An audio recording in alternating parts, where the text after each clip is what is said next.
Is it right now? Yeah. Hello, everyone, and welcome to another webinar by Startup India. This webinar today is about future-proofing smart cities. Now, the Indian government has been designing and developing smart cities across the country.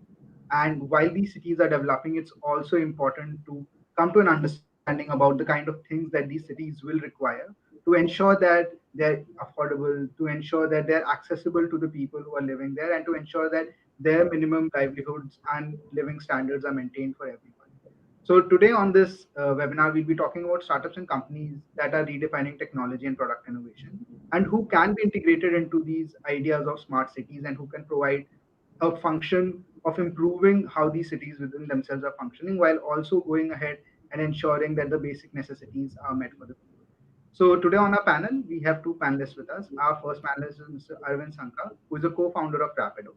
Rapido uses text to solve last mile mobility challenges, and we'll be learning more about them as we discuss the way that they have adapted and they'll be adapting to these smart cities. We also have with us Ms. Amrita Chaudhary, who's the director and co-founder of Gaia Smart Cities. Gaia improves site management operations to an interconnected intelligence ecosystem. And for those of you who are not able to understand completely what it is right now, the discussion I think will help you a lot more in understanding the work they do and the way that it is integrated into the idea of smart cities in the future. So I'd welcome both of you for taking your time out and coming to this panel and sharing your thoughts on the idea of smart cities within themselves and the way that startups can evolve within them. With that, I think we'd start with the first questions of this panel. And the first question is, what is your understanding and thoughts on the cities project? And I think we can start with Mr. Arvind Sankar. Sure. Thanks, Bill. I think definitely happy to share my thoughts about how Rapido can be a part of this initiative. And also, I'll give you a few thoughts about how we think we can contribute to this government's initiative of smart cities. I think any city to be smart, I think one of the major things is more about how an important infrastructure, which is mobility, can be connected. Because one of the things that any city has to adopt is there are multiple transportation options that will be available in a city. It can be a good central transportation like metro or subway in some cities, or in some cities it can be a first mile and last mile connection for a customer, whoever wants to go to a central transportation like a metro. So we believe one of the very important thing for any city to become smart and people to come frequently to that city, it has to be very highly connected in terms of movement. So that is one thing we strongly believe that Rapido or ride sharing can play a role, because any mass transit without a good first mile and last mile connection, we see that adaptability for that mass transportation solutions will be very less. So that is something where we believe ride sharing or players like us can play the role, because one of the major thing in smart cities, if you see the mission about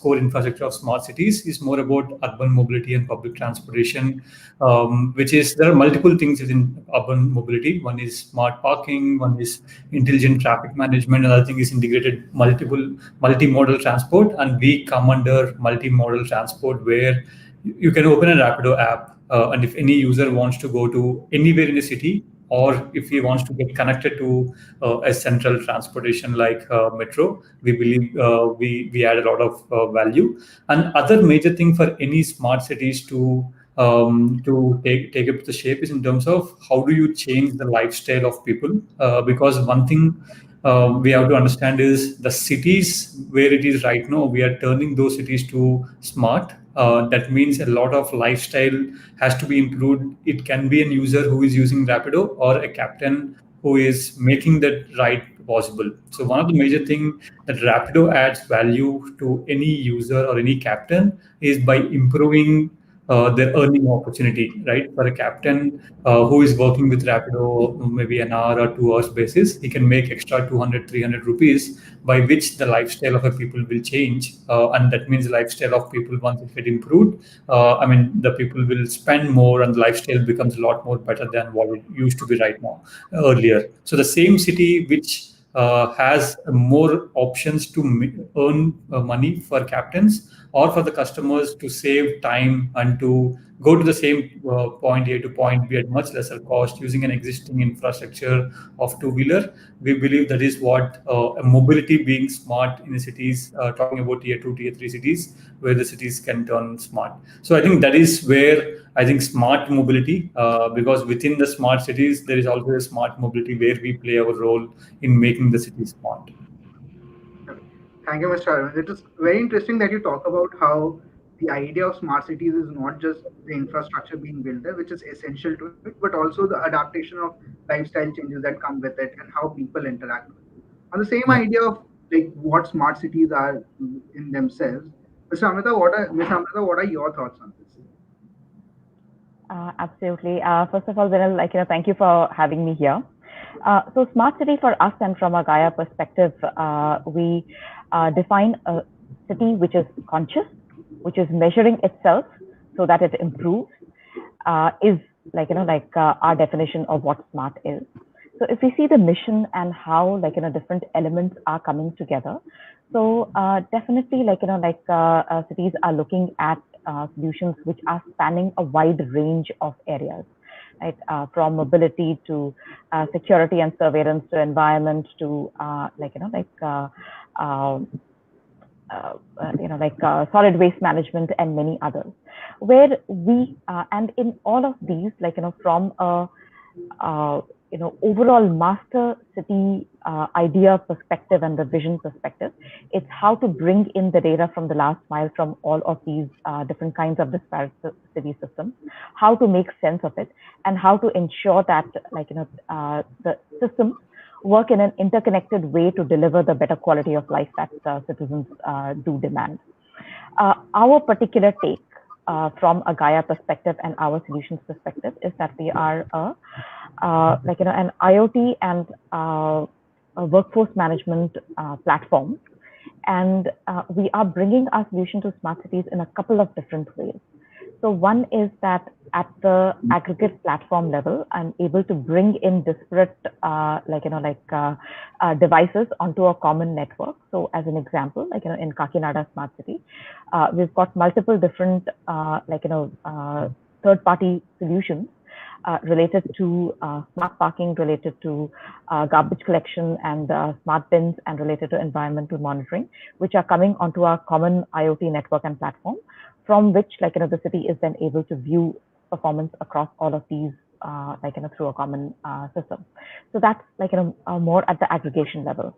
But in terms of real last mile end-to-end solutions that we are offering, which are live in cities, it's really around the idea of governance monitoring and creating platforms where multiple parties can come together so that the delivery of services to citizens is a lot more seamless. So if we see and this is one of the new areas that we see coming out of NIUA and from the smart cities mission perspective itself, is the digital delivery or hyperlocal last mile delivery of services to citizens. So helping improve government to citizen services from a smart city perspective, where we create multi-party models. Citizens are able to put in their requests or complaints, grievances, see the status of what things are. But we are able to bring multiple third-party and city officials onto the backend platform, which enables the service delivery in real time, and then impacts the outcome of service delivery for citizens. The whole idea is, can you become more agile as a city? Can you become more responsive as a city? Can you reduce your operational costs as a city? Because you're bringing in a lot more of data service coordination, orchestration, and so on. One of the latest things that we've deployed in Agra, for example, is we're bringing, we've digitalized multiple smart city services over there, including a set of COVID-19 response emergency management systems, as well as utilities related systems, where the last mile staff both from the city perspective and the third party perspective are onto a common system. And we have an AI-led engine in the middle, which is doing a lot of dynamic service orchestration to ensure that the lag is removed. And a lot of times, the challenge in delivering services to citizens is not infrastructure. Infrastructure is there. Technology is built in, but that just like Rapido was talking about the last mile connectivity for citizens, the last mile enablement of the service provider from the city side and from the third party side is what we are enabling, so that the whole ecosystem is able to leverage all of the infrastructure and equipment and processes and systems that are being put in. So that's Thank you, Ms. Amrita. It's interesting that you talk about this, because about the impact of COVID and how those will help develop smart cities within themselves. Now, considering the impact that we have seen from COVID-19 pandemic, there are two questions then that arise out of it. When we talk of cities as conscious, when we talk of cities as places where lifestyles will change, where we need to have more interconnected networks, where the cities within themselves need to become resilient. In the aftermath of the pandemic coming and its effect on the lives of people, how do you think this is going to impact smart cities in the future? How do you think the planning for smart cities is now getting impacted due to this? Mr. Arvind, your thoughts on this? Yeah, I mean, so I think maybe during this pandemic, one of the accelerated change that happened is digitization for a lot of things. I'm just not talking about education and not just about payments, but there are a lot of fronts where people want to think about how do I exist if something like this happen, or how do I change if something like this happen. And one of the major things, right, for example, one of our new initiative that we have launched, which is also booking an auto rickshaw from a mobile app, right? So imagine in a world where there is a pandemic and people don't want to go and negotiate with the auto captain in terms of how much it takes or where to go, etc. Because not everyone is comfortable to talk to everyone, and they don't want to go to the main road and then talk to the captain, right? So that shift, and in a lot of these smart cities that we are present in almost 75% of the smart cities in the country. So how do we digitize that auto rickshaw booking? Because still, even though there are players who are already digitizing auto rickshaw, but still only 8% of the existing demand is happening through online. But there are still a lot of people, either because of lack of education or lack of knowledge in terms of how to come online. But that is one thing. Another thing is home delivery, right? Because a lot of restaurants right now want to make an home delivery because no one is coming and having a dine out in majority of these tier 2, tier 3 cities. So how do they still exist? That means to digitize themselves. Otherwise, they will be completely out of the system, right? So I believe one of the important factor for a smart cities is you can't change the business. It's an existing business. How do you make it smart and how do you make it digitized, right? So you're talking about mobility where existing auto drivers are there. Now, how do you digitize them and how do you connect to the end user? And the same thing goes with even a Kirana. So we have launched a new initiative called Rapido Store, where if Kirana wants to enable home delivery for its Kirana shop, right? Right now, one of the major thing is people need essentials at their homes, at their doorstep.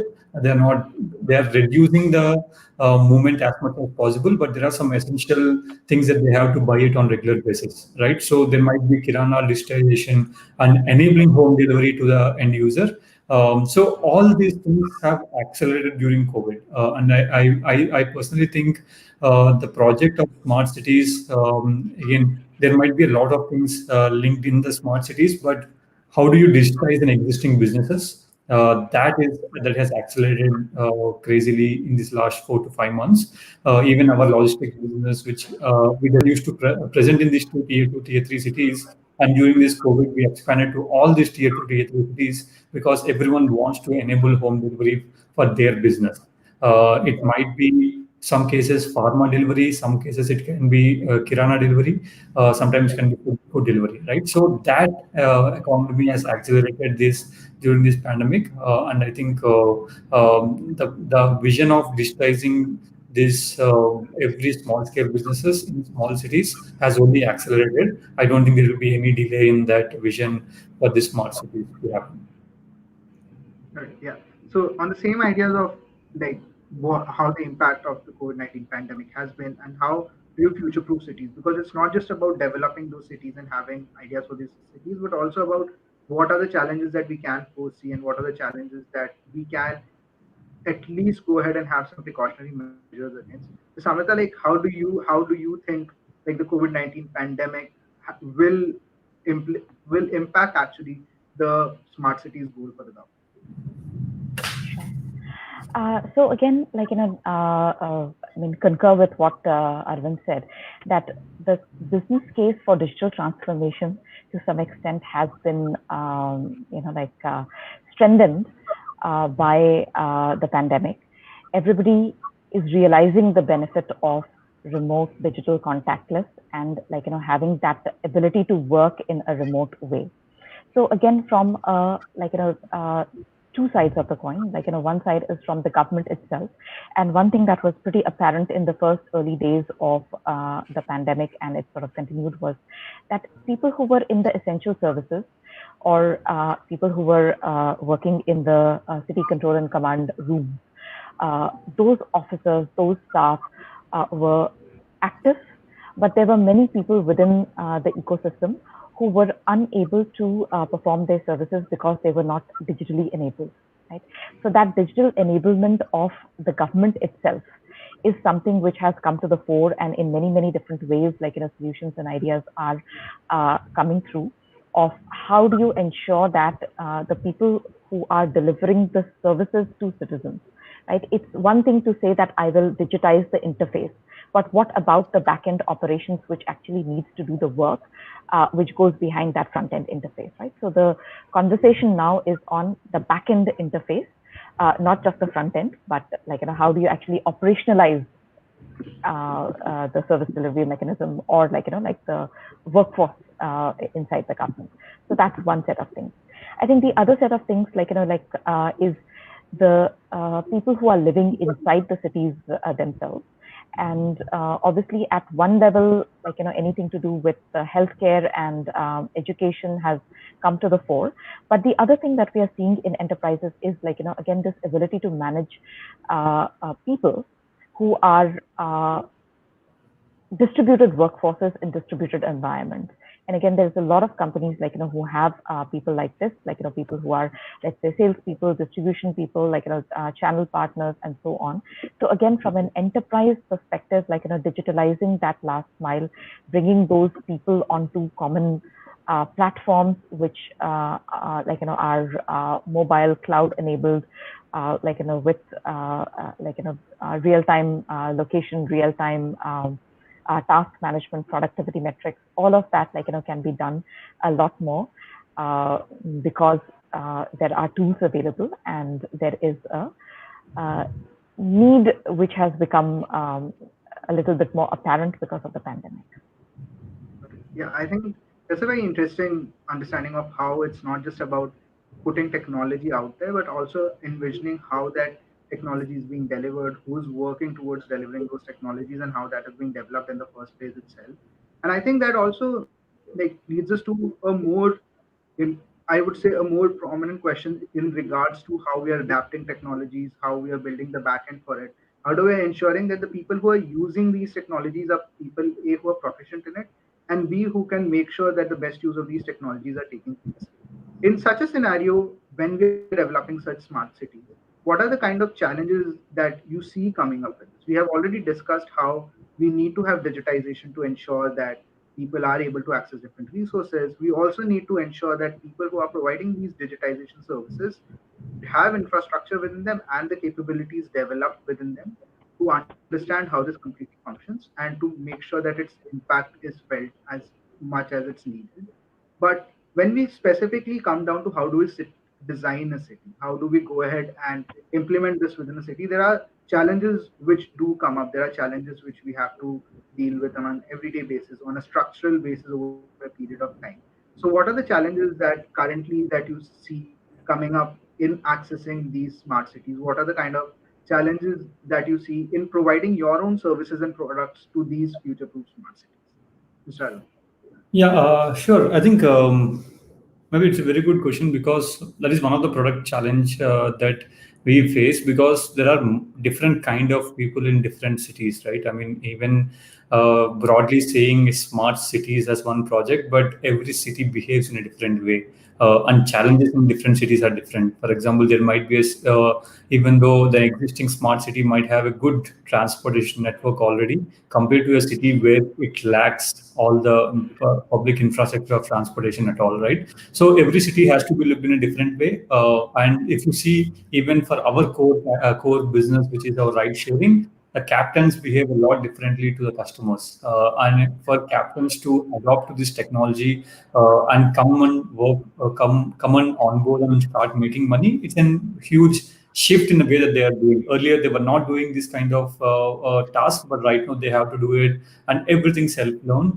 Because another thing that we have to remember is India has multiple cities. So whenever we talk about any problem, we have to see how can we make it as template to each and every city. For example, especially in these smart cities, which are tier two and upcoming urban cities, one of the major challenges, the mobile app should has to be more in local languages. A lot of captains how they use it compared to maybe users who are youngsters who are just coming going to college. Maybe their adoption for technology might be a lot more better compared to the service providers on our side, which are our captains, where maybe they are not so much technologically sophisticated in terms of using an app, using multiple features within an app. So when we design our features, it is completely towards okay, what are they doing right now? How can we replace an existing offline way of doing things to come and work with the product? And there is a very continuous interaction that happens on ground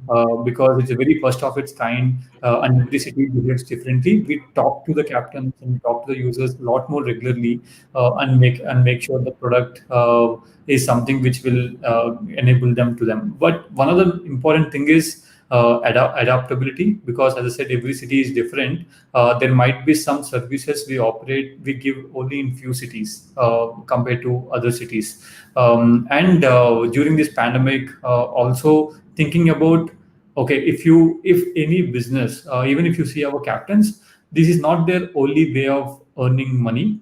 They do other jobs, they do other businesses, and on along with that, they do this. So how can you be flexible in terms of working with this kind of platforms, but still you have another source of making money, and you use the other services to earn extra money, right? So then when you build the product for those kind of people, it looks again a completely different challenge because you are not the primary earning income for them, but they do this whenever they are free or whenever they are going in certain direction. So it has to be even more seamless for the people who have never done this before, right? So I think it's a quite challenging and day-to-day learning experience for many of our product managers and many of our technology team, where because in some cities or some mobile phones, the way that app works is completely different compared to others, right? So I think maybe to make it short, it is a learning process, and we go within ground feedback and improve the product based on the users feedback, and make sure that there is at least 70 to 80% kind of a templatized among all the cities, and 20% there might be changes for every city depending on the local nuances. And there is other thing also in terms of especially in our category, a regulatory framework is also a very important thing when you want to work along with the government, but the policies doesn't allow it because every state the policies are different for transportation. So working very closely with the transport bodies in the local departments to make sure we don't have hassles both for the customers and our captains. So that is I mean on ground collaboration that we do to make sure the end outcome of making the captains and customers in the smart mobility meet. It's quite interesting, Mr. Arvind, because I think the two ideas that you broadly touch on in terms of how do you develop the product to continuously evolve to the needs of the customers, as well as the regulatory framework, are challenges that a lot of startups will face and a lot of technology providers will face when they're moving to smart cities, when the smart cities are coming up across the country. And it's not that as we transition towards it, as you rightly pointed out, that everybody will get the same level of accessibility. So you will Yeah. need to have startups which are providing those access in Indic languages, in your regional languages, and ensuring those access. In the same, on the same idea, Ms. Amrita, like how do you see the challenges that Gaia would face with these smart cities, and what are the kind of specific challenges that you think would come up specifically with the aspect of adoption of the program within smart cities? Sure. So there are two, I guess, factors that I would like to talk about. One is from the product design perspective, and the other one is from the change management perspective and the associated challenges with both. So we are a B2B business. So in that sense, my client tends to be either an enterprise or a government entity, a government organization. Right? And through them, then we have multiple, other, last mile people, users who get on board onto the system. So when we are looking at the last mile solution, right, whether it is an IoT solution, for example, we were, we have this program which is looking at customer feedback in across, almost 110 cities for Swachh Bharat mission, and it's an IoT-enabled solution where all of this information comes onto a national, dashboard. Now, when you're looking at any other other solutions where the last mile user is could be like a municipal worker, could be a toilet operator, could be a water engineer. So these are the last mile users of my system, and then the users roll up as their roles in the organization increase.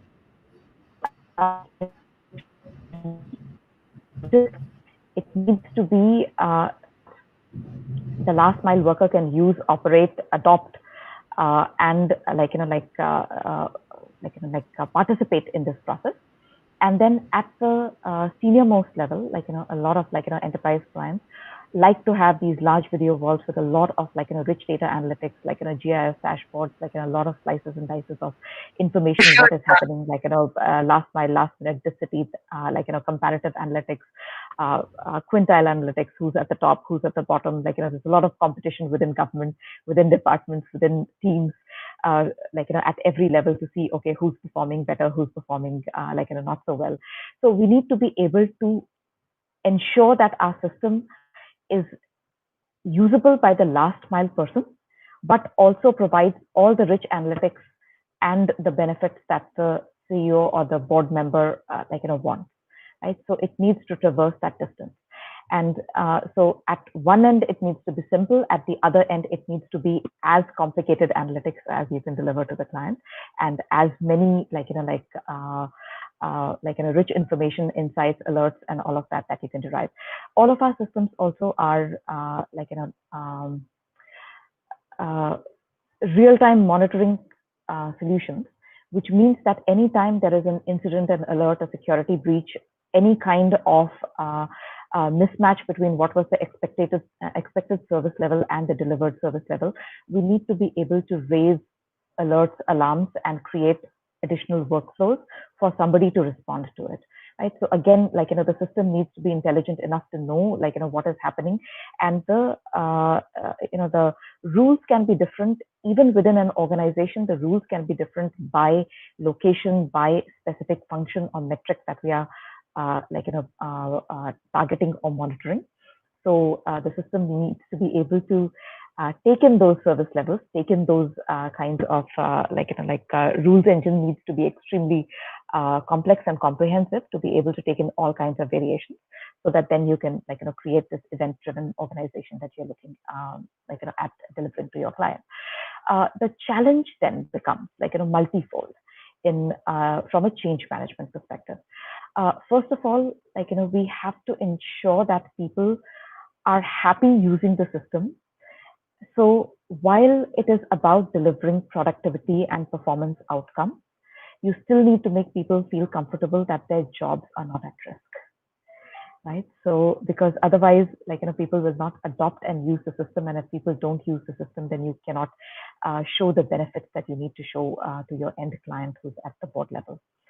So you need to have that change management process. You need to have that awareness process. You need to have that partnership approach in communicating it to people so that the last mile uses it. There's a lot of these systems have been running on gut feel. They've been running on pen and paper processes. They've been running on systems which are sort of 30 to 45-day kind of turnarounds, right? And we immediately, when we deploy these systems, you bring in real time, you bring in end of the shift, end of the day, lots of analytics and reports. So it's really, you're going from dark data to 100% visibility in the organization. And again, that has, while it's the benefit that you're delivering, you still need to take people along in that journey because people are not used to this level of visibility and hence accountability. So that means a lot of training, a lot of change management happens at multiple levels to ensure that people know how to interpret the data, know how to read the data and take the next level of the workflows that have been triggered to them, operate on those, and they are happy to participate again in the process at every level, right? Because we're going from the last mile right up to the boardroom. So, yeah, it's the idea of how you. Sorry, yeah. Yeah, no, I mean, so that's from the adoption perspective. And I think from a regulatory perspective, I think the critical challenge often becomes for startups is to participate in the process. How do do we need to partner with other larger entities to actually reach the end client and so on? So that also is a challenge which we need to address on a case by case, enterprise by enterprise basis, organization by organization basis, as to how do we actually get the right to operate, or right to play, or right to participate in this process. Okay, yeah. So those are two interesting ideas in terms of how the organization within itself can evolve and look at the different processes as well as adaptability. But looking at the function of that organization within itself, because let's take a step back and the ideas that both of you talked about how regulatory frameworks should need to adapt to the changing requirements and needs of the cities, and how people who are providing those services need to be partners within themselves, and when we also be taken through the process and be integrated into the process.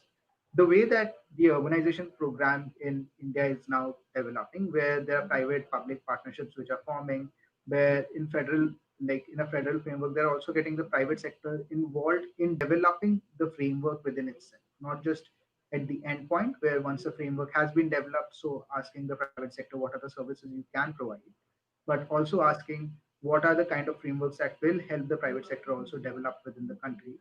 How do you see these partnerships developing? I know Ms. Amrita has already mentioned once that the startups being part of the regulatory process is an important part of this.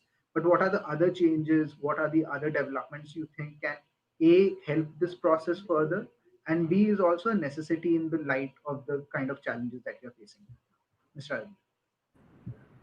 Yeah, I think as I have talked earlier, I think working in silos where only companies like us will make mobility smarter is something I don't think anyone can do that. I mean, it's in such a massive problem. Anything that you take, there has to be a very high collaborative approach where a public and private partnerships has to work to make sure a part of that infrastructure will become smarter. So if you talk about mobility, one of the important thing about mobility where public and private partnerships will work is how do you integrate an existing public transportations to a private transport or a ride sharing kind of options, whether it can be a booking a cab or booking an auto or a bike, in terms of how do you get that connectivity of public transportation versus other modes of commute, then that is a huge value add to make sure that the entire mobility will become smarter. Because you can't see that anyone and everyone depending on only one mobility option, because there will be multiple reasons why people use different options. There might be sometime you are in a hurry and you want a Rapido to or a bike taxi to make sure that you go faster from one place to other. Sometimes you are going with a family and you might need a cab or you need an auto, or sometimes you want to save money, so you are going on a public transportation. So for every end user, there will be multiple options, and different times a different mobility option will be there. Different option will be the primary option, but the major thing is how do you integrate everything together. So it can be like, for example, if I want to show where the public transportation bus is and how long it takes to come to the bus stop, so that I can go and drop the end user to the bus stop. So for this to have that visibility of how the existing public transportation is going, in terms of maybe if the bus is moving from point A to point B, and if I want to drop an end user to at the bus stop, whether the bus has the required number of seats available or not, or should I wait for the next bus. So there are multiple things where a public transport in our case and private transport like us has to work together to make sure there is a seamless experience end to end. And I think that is predominantly how I believe any industry has to work in terms of, because no one can solve the entire use cases of every user in that city. And one of the very important thing that we want to understand is the cities which are going to become smart is only going to increase the population in that city, because as the city becomes smarter, more number of use cases comes in that city. So there will be a lot of people coming from villages to these cities, like how right now the metropolitan cities has become, because the population in metropolitan cities are increasing crazily in the last 5 to 6 years. In the same way, we also think that every smart city that we are developing and improving that city, we will see a huge urbanization that will happen and huge population increase in that city. That means we have to solve for future. That can be how will you reduce the number of vehicles on road in our case, or how will you enable digitization for home delivery for either food or grocery or e-commerce. This becomes the key. So I think that's where I think we have to work. Even talking about electric vehicles, that is one of the important thing for any mobility to become cleaner, because as the city becomes more populated, it becomes more polluted. How do you make it more cleaner? So we have to think bit ahead to make sure you are solving for future challenges in that smart city. So that's where I believe very high, especially in our categories like us, where it is dominated and majority of our existing transportation is also public transport, and make it seamless, players like us are coming. So there has to be a very high integrated approach between public and private partnership that has to happen to make sure both the users and service providers have a seamless experience throughout the journey. That's like a very great thought in terms of how the partnerships would work. But Samrita, taking up your earlier point about how the regulatory partnerships need to have all the partners involved in the process within itself. Like, how do you see this process developing? How do you gauge what has already been happening with this state, with the government involving more partners into the system? What is the way forward for this, and what are the specific benefits that you see? We have heard Mr. Arvind talk about how this brings that mobility aspect into it in terms of the private like shared riders being there and the public transport system existing and them finding a way to coexist with each other. But in other products, in Gaia's products, how do you see these regulatory practices within themselves helping you solve the challenges that are coming? Sure. So, when we are looking at creating these multi-stakeholder platforms, where both citizens as well as multiple sides of government and their third-party providers come onto common systems, which then have their own set of hardware and software which is integrated into it. So there is at one level, there is the awareness and engagement part of it, right? So that from the private citizen perspective, if they need to bring in their voice, if they need to use these systems, if they need to use,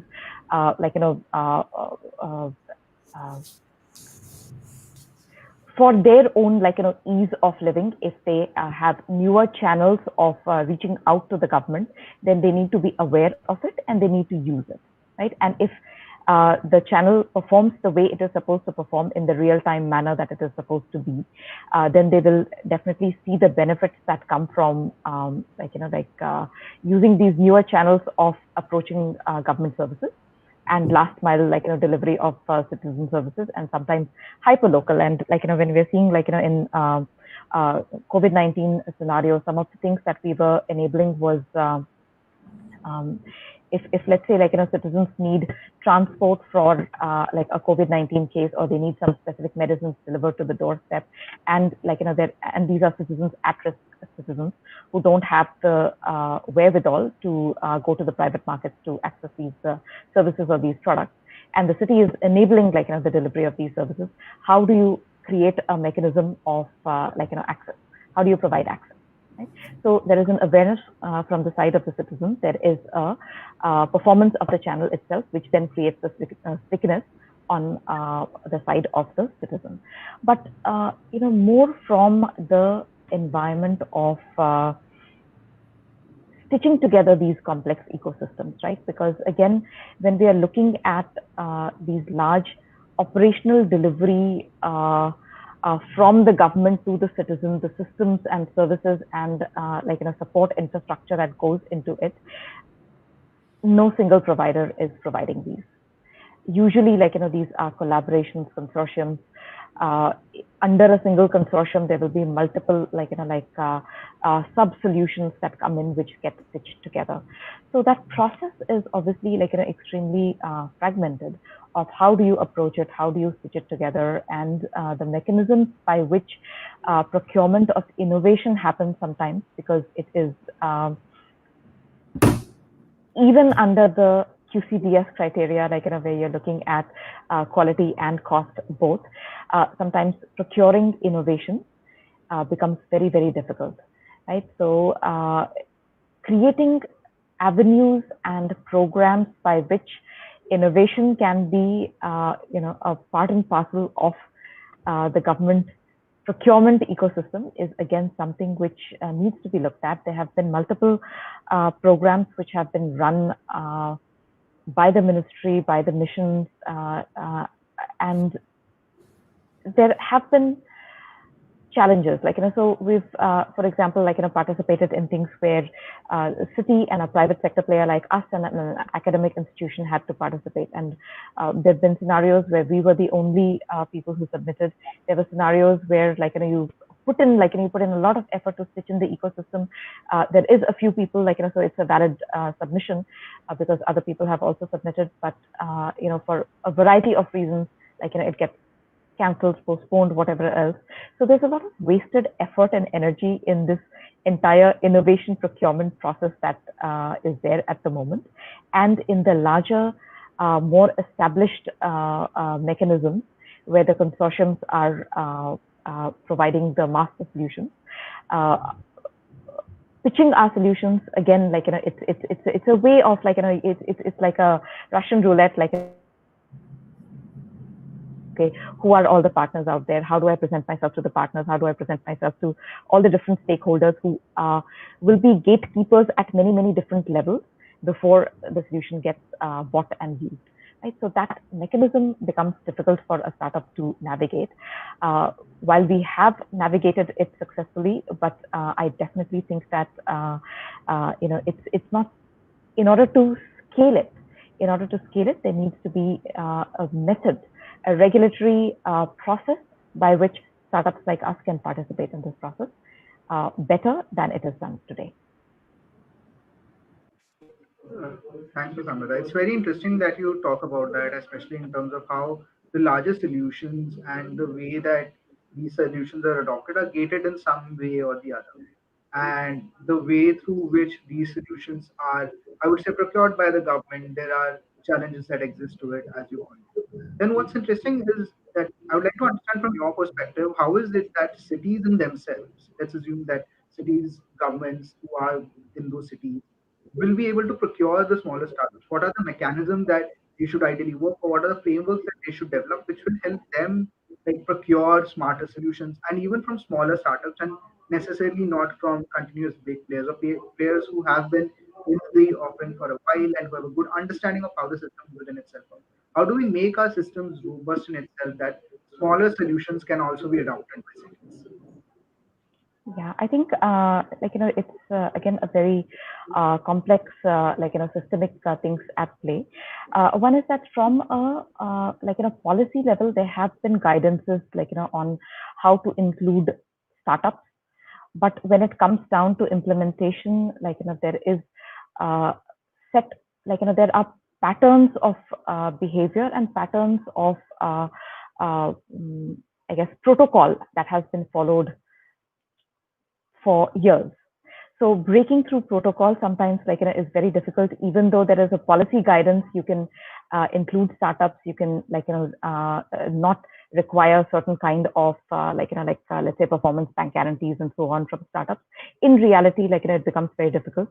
So maybe at one level is the awareness and education of the decision makers within the government machinery at the city level, so that they know that okay, this is there are policy guidances which actually allow startups to participate if we ensure that those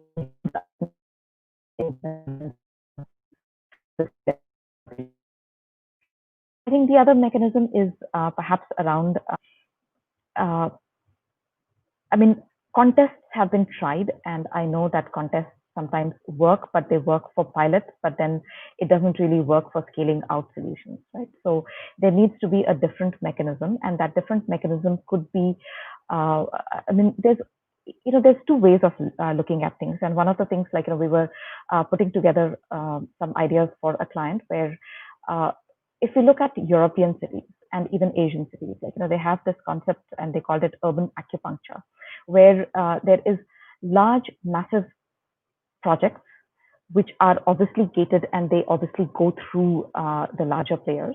But there are smaller solutions that are required because the problems that exist at the local level, right? Not just at the city level, but within the city at the ward level, are very different, because it's not just one India of many cities. Actually, it is a microcosm, each city is a microcosm of many different kinds of people and many different kinds of needs and need gaps, at the local level itself, right? So if we are looking at smaller procurement, but sort of making it more systematic so that startups can participate in that process more directly than they can in the larger, large scale projects, then that could be another, way in which this can happen. And, looking at, multiple cities from Malmo to Barcelona to multiple cities in Poland, Seoul, Singapore, many of them have had this concept of you complement your large scale projects with these smaller projects, which are quick turnaround, very focused, I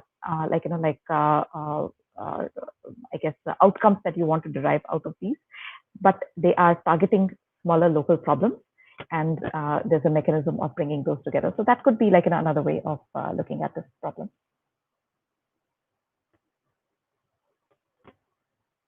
That's quite interesting, Ms. Hamida. And I think along those lines of challenges and the ways that you can adopt to them and startups adopt to them, Mr. Arvind, I think it's also interesting to look at how the key idea with these smart cities is the idea that they'll be sustainable, is the idea that they will go ahead and be cognizant of the fact that there are climate challenges that we're facing, and how do we ensure that we can deal with those challenges. As Amrita pointed out, there are players who are taking parts, looking at different parts of these problems. There are players who we can integrate better to look at different aspects of these challenges and solve them separately. How is it that Rapido is focusing on moving forward? How is it that it's going to adapt to these changes that are going to come towards it in the future? Yeah, so I think there are two sides to it. One is more about as the cities, see, what we are actually doing is we are disrupting an existing way of people movement, right? We are not asking we are not asking people to move more than earlier days. It's more like there are a lot of transportation is happening, but how do you save time so that the time can be used for something else? Or sometimes how do you make the transportation more efficient? Because ultimately the disruption can only happen if you're able to add more value to the user compared to his previous days. And more, as I said, one of the major problems that is going to come is in terms of traffic. The more the population that is going to come, so how do you solve the problem of traffic, and how do you solve the problem of pollution in the cities, especially when it is going to become overcrowded?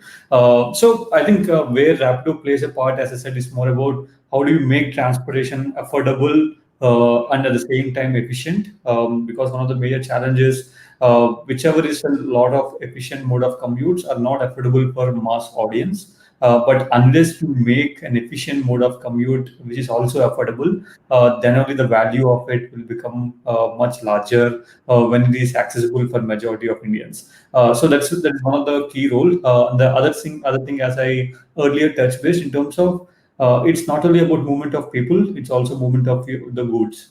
So especially during this COVID, people have realized that not for everything it's required for you to step out and then spend your valuable time outside going and buying things. There are a lot of ways where you can get things get delivered at your home. So how do you make that delivery happen? And the same way, how do you integrate both the service providers at the same time, the logistics provider where the captain who is delivering, and also an individual SME slash SME, or an corporate or a big restaurant to street side vendor. How do you make that integration seamless? Because not everyone is accustomed to the technology, so it has to be a lot more seamless, and integration has to be a lot more effective, irrespective of size of that company or size of the service provider, right? So we believe bringing the existing infrastructure. So we are not creating new vehicles. We are using existing vehicle which are on the road to use it during their free time. So using existing infrastructure of captains with their own vehicle, we are not adding any new vehicles. We don't own any vehicle. We don't ask anyone to buy new vehicles. Using an existing infrastructure of two-wheelers which are owned by individuals, and infrastructure of existing shopkeepers, and people who are using an existing public transportation, how do you make this efficient by integrating all these three, and make a city which is where it is not an which is not as efficient mode of commute to an efficient mode of commute? So using an existing infrastructure at scale to solve a fundamental problem which is commute or logistics, is where we are contributing towards making these cities smarter. And at the same time, the idea is how do you make it even more cleaner also in future, as electric vehicles start picking up and then solving the use case for our mobility. So I think that's a role that we are playing. And as I said, we generally don't think about one city, two city. We generally think about whatever we implement has to be uniform throughout all the cities. And we pick the problem which is a fundamental for all the cities, which is actually transport of people or transport of goods. So we believe the same solution can be replicated in all the cities, and the benefit of that can be given to a lot more audience than it is right now. Okay, yeah, it's quite nice to hear about created approach and the idea that solutions aren't just for specific cities in themselves. Yes, they're context driven, but the planning also takes place at what is it that we can get at scale. With that in context, how do we like see Rapido growing in the future? What are your growth plans for Rapido? And as you mentioned, electric vehicles within themselves. How do you adapt to that change that is going to come? Are you going to ask your riders to ensure that you're going to get more electric vehicles? Riders who have like captains who have electric vehicles into the fold. How is it that Rapido is going to grow with that changing trends? Yeah, so I think our growth is on fundamentally two ways. One, we are present in almost 100 different cities in the country. So there are few more, or maybe a lot more cities we are still has to be penetrated. So one of the major expansion for us is going into the next set of cities where we are not yet present, and also expand our offerings. I mean, till now, from the last 4 to 5 years, Rapido has predominantly a two-wheeler ride-sharing platform.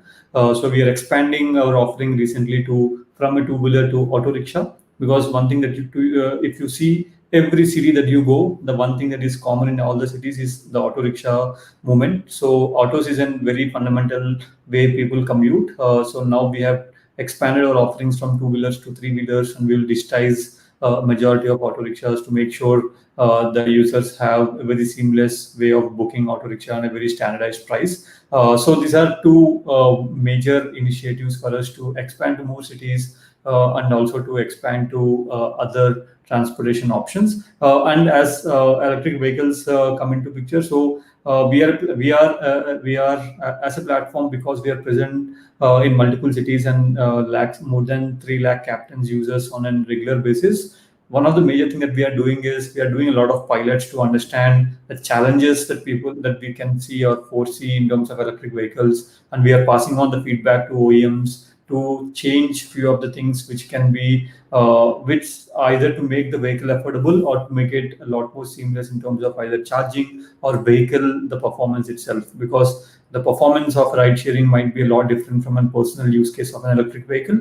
So might be a lot of learning curve in that. So we are working very closely with OEMs to make sure the vehicles there's a constant feedback among both of us to make sure the vehicles that is coming on road is feasible for mobility or ride sharing also. So there is a lot of pilots, there is a lot of learning that we are also having to make sure the adaptability of electric will be a lot more faster than it is right now in the last 2 years.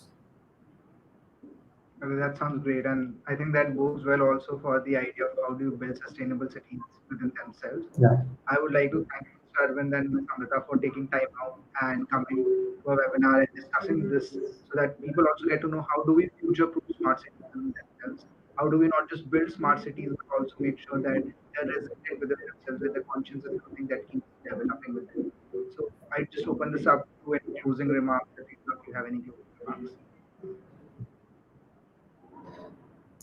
Yeah, so I think one of the thing that I believe the kind of changes that every city is going through, whatever challenges right now we have, might be a lot different from what we might have it maybe 2 3 years down the line. Right now we are disrupting the status quo, but there is always an opportunity to disrupt ourselves to make sure that we are thinking ahead than what we are thinking about present, because there are piled up of issues that happened in the last decade or 2 decades, right? So I think as an startup or as an young startup, one of the things that we always think, and I always want everyone to see, is like how can we disrupt ourselves and to make sure that we are solving for a bit more futuristic than solving a day-to-day hustle and present challenges. So I think that is what I mean, what at least at Rapido that we try to do always in terms of thinking a bit ahead. Even two-wheeler ride sharing is a lot more futuristic according to us. We are a little bit ahead of time, but still we believe that gave us enough time for us to build the product that is acceptable for both customers and captains. So that is something that I would like everyone to think in terms of how do you be a bit more futuristic and how do you solve the problem for future than solving it for present.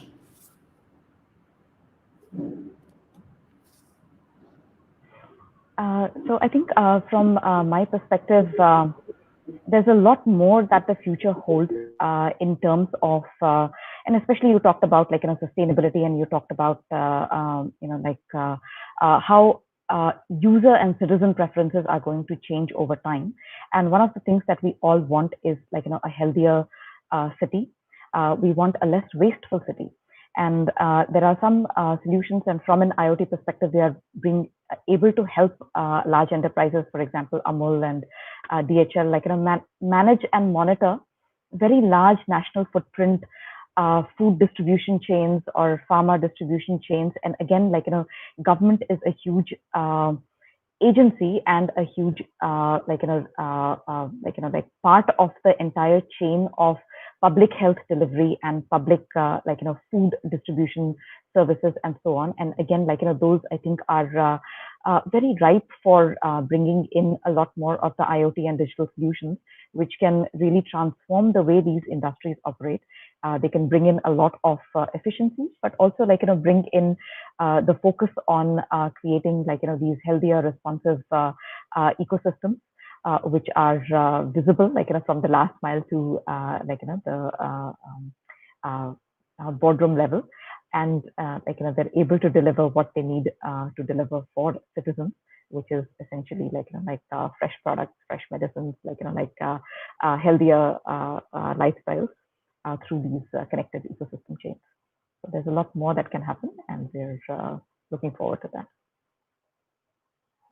Thank you, Mr. Arvind and Ms. Amrita, for sharing about how smart cities within themselves, both from the perspective of mobility and from the perspective of IoT, needs to become more resilient. The future needs to be collaborative in its approach, taking all stakeholders into play. And the idea that the connectivity that we have needs to be developed both in terms of the backend mechanism and the front-end delivery that we are doing.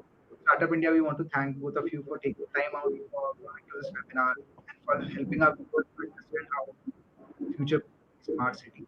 We'd also like to thank all our viewers who tuned in and who have been listening to this discussion and who have been commenting and talking to us.